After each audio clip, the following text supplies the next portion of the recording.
Hello, xin chào các bạn đã quay trở lại với review 5 phút. Ở cuối tập trước, ngay khi La Phong tiến thẳng vào xào huyệt Diễm Thần Tộc và áp chế đám lính canh thì băng nhân tôn giả đã liền xuất hiện, nương theo đó là một gợn sóng thần lực phong tỏa toàn bộ khu vực đóng sập lại. Vừa hiện thân, vị tôn giả chọc đồng này đã nở nụ cười giả tạo, thanh âm chậm rãi vang lên nói: Diệm đế bảo ta ở đây chờ Đao Hà Vương. Cuối cùng ngày cũng đến, khi ta biết Đao Hà Vương vừa tới, liền lập tức bỏ phong tỏa không gian bảo vệ tộc quần ngay. Nói rồi, băng nhân tôn giả dẫn La Phong vào bên trong. Tuy nhiên, thay vì dẫn đến chủ điện, tên gia hỏa này lại đưa hắn tới thiên điện dành cho khách. Khi La Phong nhíu mày chất vấn, băng nhân tôn giả biện minh đáp: đó là chủ điện, cũng là nơi Diệm đế ở. Hai cung điện là thiên điện, bình thường các khách nhân tạm cư ở đó. Đao Hà Vương trước tiên xin vào trước thiên điện, đợi Diệm đế về rồi sẽ gặp mặt. Nghe vậy, La Phong lạnh lùng nói: Diệm đế ra lệnh cho ngươi như vậy à?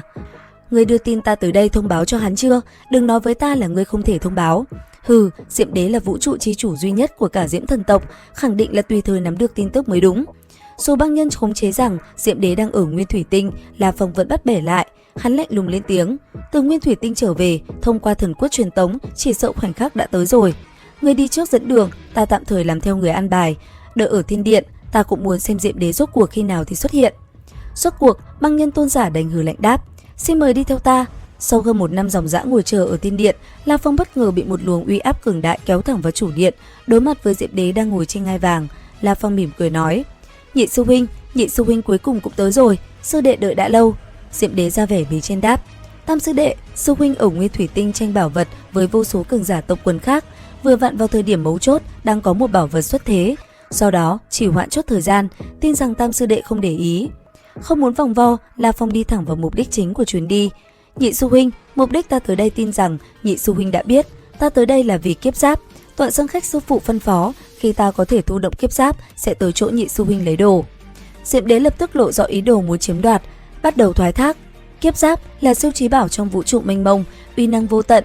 Người bây giờ mới là bất hủ, thực lực quá yếu cũng không thể phát huy được bao nhiêu uy năng của nó, thậm chí còn rất có thể kiếp giáp sẽ bị ngươi làm mất. Ta thấy vì kiếp giáp cũng vì sư đệ, ngươi nên tu luyện nhiều hơn. Sư huynh tạm thời tiếp tục giữ kiếp giáp cho ngươi, đợi ngươi trở thành vũ trụ tôn giả sẽ đưa thẳng đến cho ngươi.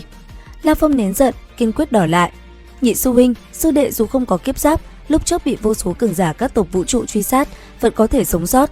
Nếu có kiếp giáp, tự nhiên thực lực tăng mạnh, hơn nữa cũng không dễ dàng thiệt mạng được. Nhị sư huynh cứ đưa kiếp giáp cho ta là được. Nghe vậy, Diệm đế nổi giận, dùng uy âm đâm thẳng vào linh hồn La Phong. Đối diện một đòn này, La Phong gắt gao nhìn chằm chằm Diệm đế rồi nói: nhị sư huynh, có phải là ngươi không muốn đưa kiếp giáp cho ta không? Diệm đế tiếp tục tung uy áp cuồn cuộn ép tới. Hừ, tam sư đệ, ta giữ kiếp giáp cho ngươi tỷ năm rồi, sư huynh cũng nghĩ cho ngươi thôi, muốn tốt cho ngươi, nếu thất lạc kiếp giáp, chẳng phải là sẽ làm Tọa Sơn khách sư phụ thất vọng sao? Không cần thế đâu, nếu mất kiếp giáp, ta sẽ nói chuyện với Tọa Sơn khách sư phụ. Nói chuyện? Ngươi nói chuyện như thế nào? Điều này không quan hệ tới sư huynh, mới có một chút thành tựu đã ngạo nghễ rồi. Nhị sư huynh, đừng nói nhiều, hôm nay ta tới để lấy kiếp giáp, ngươi đưa hay không đây? Đến nước này, Diệm đế liền chốt hạ: thực lực ngươi không đủ.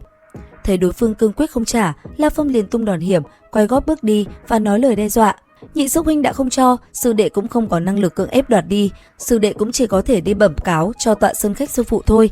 Nếu Tọa Sơn khách sư phụ cho rằng kiếp giáp hẳn nên tiếp tục ở chỗ nhị sư huynh, sư đệ tự nhiên không trở lại chỗ nhị sư huynh quấy rầy nữa. Ta xin đi trước, không cần đưa tiễn gì. Sợ cơn thịnh nộ của Tọa Sơn khách, Diệm đế hoảng hốt gọi vớt: tam sư đệ. Thấy La Phong không quay lại, hắn dùng lực kéo vặn vẹo thời không, giật tung La Phong lại, rồi múa mặt lật tay lấy bộ kiếp giáp ra. Cùng với đó, thanh âm bất đắc dĩ vang lên nói: ta nói là không đưa kiếp giáp cho ngươi bao giờ, chỉ là nói ngươi thực lực còn rất yếu, ngươi đã thật sự muốn lấy.